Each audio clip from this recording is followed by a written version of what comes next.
Дүйнө эпидемиянын кырсыктын күбөсү болду. Бирок алар бир аймак же бир нече өлкө менен гана чектелчү эле. COVID-19 бизге башкача көрүндү. Ал дээрлик ар бир өлкөдө болду. Дүйнө жүзү боюнча миллиондогон адамдар жапа чегишти. Киргизилген чектөөлөрдүн натыйжасында Казакстандын экономикасы 2,7%га кыскарды. Дээрлик 300гө жакын ишканалар жабылууга мажбур болушкан. 1,6 миллион адам кирешелеринен кол жууду. Үй-бүлө зомбулугунун катталган саны 2 эсеге чейин өстү. Ошол эле учурда карантин 4 миллион баланын билим алуусуна таасирин тийгизген. Бирок пандемия адам баласынын кыйла ири көйгөйлөрдү чечүүсү, баарын кайрадан ойлонуштуруп чыгуу же келечекти өзгөртүү үчүн мүмкүнчүлүк болуп саналабы? Жакында эле БУУнун Казакстандагы туруктуу координатору болуп Микаела Фриберг-Стори айым дайындалган. Биздин жалпы келечегибизге тийгизген узак мөөнөттүү зыяндан кантип кутулабыз? Бүгүн ушул тууралуу баарлашып болмокчу. Фриберг-Стори айым, кош келиңиз. Бүгүн мага кошулганыңыз үчүн рахмат айтам. COVID-19 биздин экономиканы жана биздин коомду түп тамырынан өзгөрттү. Артка 2020-жылга көз чаптыруу менен сиздин пикириңизде Адамзаты катары биздин прогресске жол артууда COVID-19 тарабынан чакырылган эң олуттуу тоскоолдук эмне болуп саналат? Эгерде пандемиянын тийгизген кесепетине карай турган болсок, биздин эң алгачкы таңга салганы бул ден соолук болду. 100 миңдеген адамдар набыт болду. Миллиондогону инфекцияга чалдыкты. Алардын саны дагы азайбай жатат. Ар бир ошондой учурдун артында адамдын трагедиясы тургандыгын дагы билебиз. Албетте биздин оюбуз дагы жакын адамдарын жоготуп алган үй-бүлөгө бурулуп келет. Бирок баарыбыз билгендей эле пандемия бул саламаттыкты сактоо тармагындагы катастрофа гана эмес. Ал ошондой эле социалдык, экономикалык кырсыктагы. Ал эң корголбогон айырылуу катмарга олуттуу залакасын тийгизип келет. Ошонун өзү коомдун теңсиздигин дагы күчтөп оордотуп келет. Миллиондогон адамдар жумуш орундарын жоготууда. Миллиондогондору кайрадан жакырчылыкка кептелишти. Эми булардын баардыгын калыбына келтирүүгө көптөгөн жылдар кетет.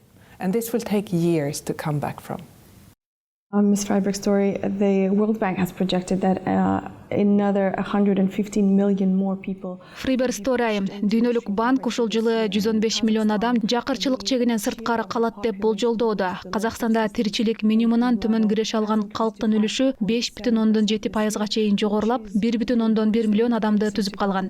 Ал дагы 2011-жылдан берки эң начар көрсөткүч. Бул жакта Казакстанда кабыл алынган өтө жакырчылык аныктамасы бул ар бир адамга 32.668 теңгени, 72 АКШ долларын түзөт. БУда өтө жакырчылык чеги деп кайсыл аныктама кабыл алынган? Анан дагы Казакстан аракетин жана теңсиздикти жана байлыкты бөлүштүрүү көйгөйлөрүн чечүүдөгү иштерин кандай бааладыңар?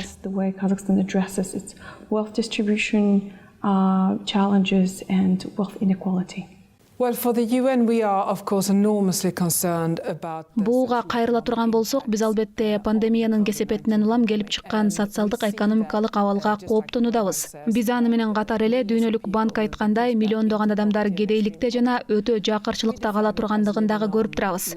Биздин аныктоочу көрсөткүчүбүз бул күнүнө 1,90 АКШ долларынан аз суммага жашаган калктын пайызы өтө жакырчылык деген ушул. Сиз айткан сөздөр аздыр көптүр окшошуп кетет. Эң маанилүүсү эч кимиси четте калбагандыгы.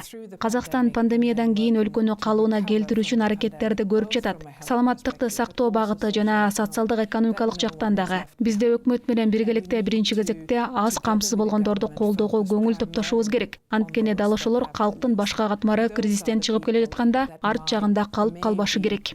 Демек, БУнун көз карашынан алганда, албетте бул маанилүү тармак. Эч кимди артта калтырбоо. Ошондой эле биз ушул топ пандемияга чейин эле аярылуу топ болгонуна ынанышыбыз керек.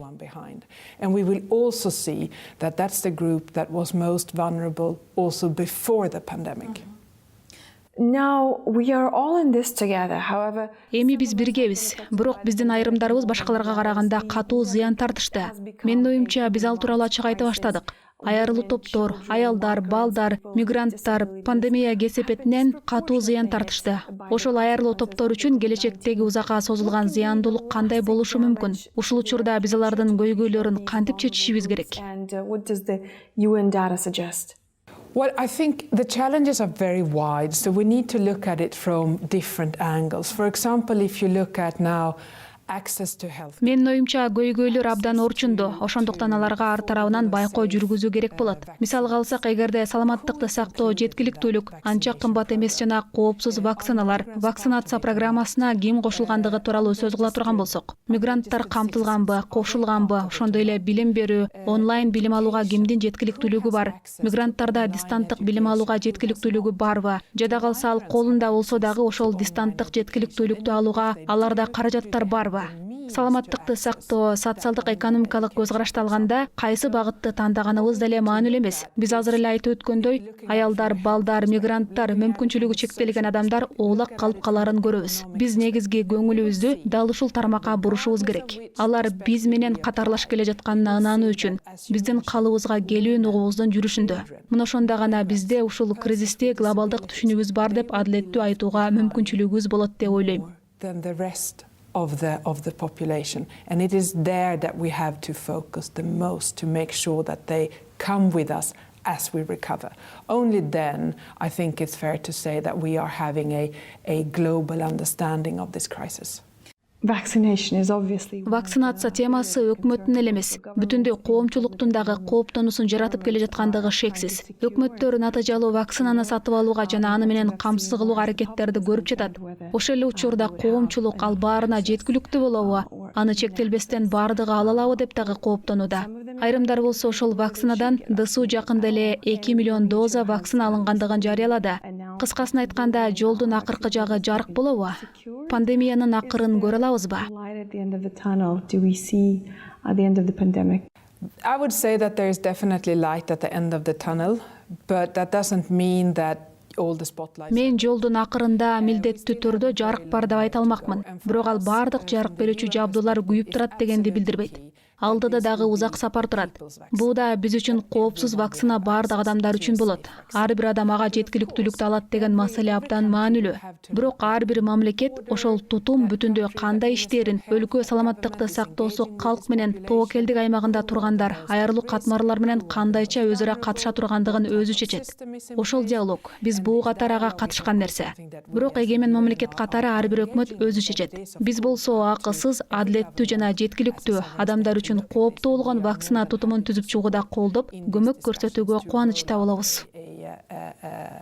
A system for free and fair and accessible vaccination that are safe for the people. Miss Fribерg-Стори, Пандемияга БУУнун бул жактагы Казакстандагы агенттиги кандай мамиле кылды?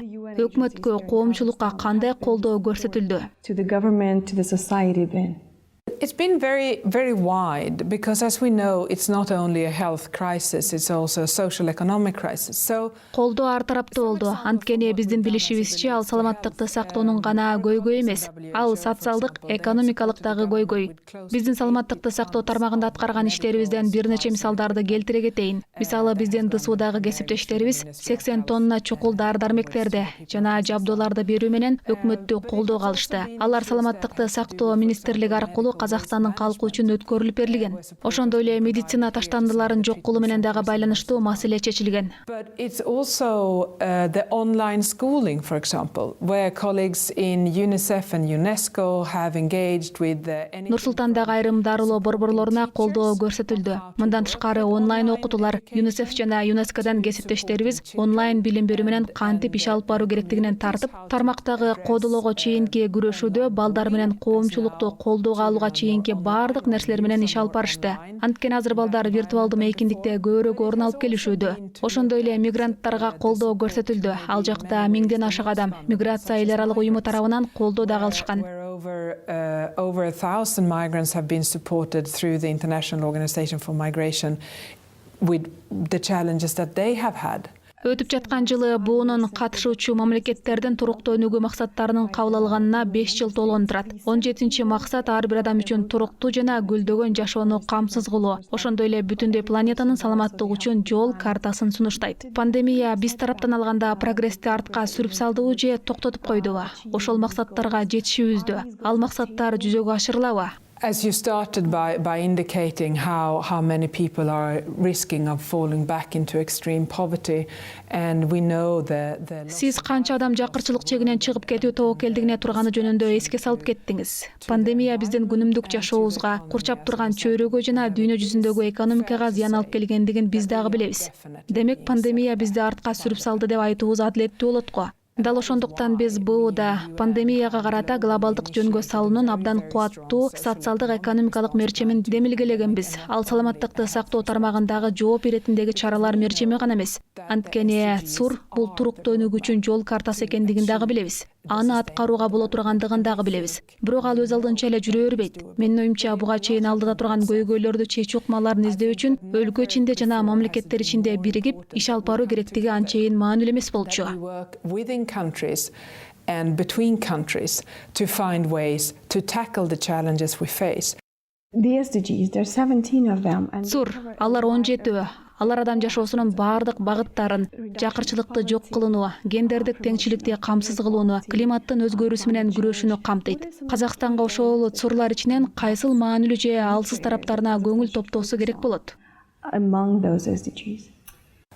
Well, first of all, it's important to remember that the government's own development plans are also Оолу өлкөлөр тарабынан иштелип чыгып жаткан өнүгүү мерчемдери дагы ЦУР тарабынан колдоого алынарын эстен чыгарбаш керек. Өкмөт ЦУРду кабыл алган, анын алдында кол койгон. Ошентип биз көптөгөн көрсөткүчтөрү, өкмөт өзү үчүн белгилеп алган дээрлик 80%, алар дагы ЦУР индикаторлоруна таасирин тийгизерин көрүп турабыз. Демек, ушул жагынан алып караганда биз мамлекет тарабынан толук колдоого алып жаткандыгын байкап турабыз. From our perspective, of course, what we see is coming back to the leaving no one behind dimension. And we actually see Биз тараптан болсо эч кимди артта калтырбоо концепциясына кайтып келүү менен биз Казакстан өзүнүн көңүлүн бурууга тийиш болгон гендердик теңсиздикти маанилүү сектор катары көрүп келебиз. Биз өкмөт жана жарандык коом менен иш алып барып келе жаткан тармак мына ушул. Анткени бул тармакта өкмөт гана мыйзам кабыл алып же саясатты сунуштабастан коомчулуктагы жаңы чараларды кабыл алуусу керек. Ал ар биринин жигерин жана мүмкүнчүлүгүн толук өлчөмүндө пайдаланып жатканына ынануубуз абзел. And make sure that we have a society that is fully making use of everyone's capacities and potential. Мына ушундан улам, биз гендердик теңдик, биз чынында эле көңүл топтошубуз керек болгон көйгөйлөрдүн бири деп айтмакчымын. Башка маселе болсо албетте курчап турган чөйрө. Ал дагы экономикалык туруктуулук менен жандашып келет эмеспи? Табият ресурстары менен бай келген өлкө болуу менен өкмөт аны мыкты эле түшүнүп турат. Биз өлкө көмүртек нейтралдуулугун 2060 жылга чейин жетишүүгө милдеттеме ала тургандыгы жөнүндө өкмөттүн жакындагы жаңы билдирүүсүн угуп абдан кубандык. Carbon dioxide neutral by 2060. Сиз дайындалган учурдан тартып эң чоң милдеттемелердин бири болуп, бул жакта Казакстанда гендердик зомбулук менен күрөшүүнүн 16 күндүгүн өткөрүүгө умтулуп калды. Компания социалдык тармактарда, жымыкыларда активдүү старт алып, катышууга жарандык коомдук пикирге таасир бере алган адамдарды тартты. 16 күндөгү эң көрүнүктүү саамалыктардын бири болуп, теңчилик мууну программасы ишке киргизүү саналды. So the Spotlight program, I'm so happy that it has started here now. The Spotlight program is Жарык нуру программасы ушул жерде старт алганына абдан бактылуумун. Жарык нуру программасы бул глобалдык демилге. Ал Европа бирлиги тарабынан абдан жакшы каржыланып келет жана Бириккен Улуттар уюму менен биргеликте ишке ашырылат. ЭС бул жерден бууну жана бүткүл дүйнөдөгү жааматты колдойт. Ал сексуалдык жана гендердик зомбулукка каршы 500 миллион евродон ашык каражат бөлүп берип турат. Ошентип 3 айында аны Борбордук Азияда дагы ишке киргизип алдык. Ал программа Борбордук Азия жана Афганистан өлкөлөрүндө нукташтырылган. Ал бизге кайсыл аймактык факторлор менен иш алып баруубуз керектигин көрсөтүп турат. Мисалы, мыйзамдын аймактык тутумдары кантип иштеши мүмкүн? Биз коомдогу социалдык ченемдерди кантип көрө алабыз? Ошондой эле биз жарандык коомчулукту кандай кылып колдой алабыз дегендерди. Көптөгөн өлкөлөрдө тиешелүү мыйзамдардын орун алышы, бирок аялдар менен эркектердин, балдар менен кыздардын мыйзамдар тууралуу кабары жок болушу мүмкүн. Ошентип алар, эгерде алар сексуалдык же гендердик зомбулукка кабылганда кандай жардам аларын билишпейт. Ошондуктан биз жарандык коомду олуттуу күчтөйлү деп жатабыз. Мисалы, гранттардын жардамы менен, ошондой эле көйгөй менен кандайча күрөшүп, жеңип чыгыш керектигин түшүнүү үчүн эркектердин сексуалдык жана гендердик зомбулукка карата мамилеси тууралуу ири изилдөөнү өткөрүлү деп жатабыз. What help they can get if they are survivors of sexual and gender-based violence. So we are going to strengthen quite a lot civil society with grants, for example. We're also going to do one of the biggest ever studies of men's attitudes towards sexual and gender-based violence to see how we can combat and overcome those challenges. Демек, 2020 жыл алып келген оор кырдаалдарга эч ким даяр эмес болуп чыкты. Сиздин пикириңизде биз адамдар тарабынан кандай маанилүү сабактар алынды? Well, I have to say that it is quite clear, I think. Мен саламаттыкты сактоо секторуна инвестицияларды салуу баардыгы үчүн кошумча экендиги көптөр үчүн айкын болду деп айтмакмын. Ар бири өзүнүн салымын кошо алган коомчулуктун маанилүүлүгү биз үчүн буга чейин эч айкын болгон эмес. Бирок ошондой эле элдер жана мамлекеттер ортосунда улуттук жана эл аралык шериктештик муктаждыктары келип чыккандыгы дагы айдан ачык болду. Ошондуктан алдыга жылуу менен шериктештиктин алынган сабагына таянуу аркылуу биз баарын биргелешип аткарабыз. Is absolutely clear. So when we move forward, I hope that we will do that in a way that will build on this lesson of solidarity. We are not isolated from each other. Биз оочолонгон жокпуз.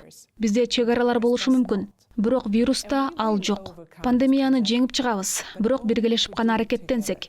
Дагы пандемия болорун түшүнүп турабыз. Абдан алыскы келечекте деп тилек кылалы. Бирок биз өзүнчө адамдар, өзүнчө коом жана өлкө катары ага каршы мыкты даярдыкта турушубуз керек. As individuals and as societies and as countries. Рахмат.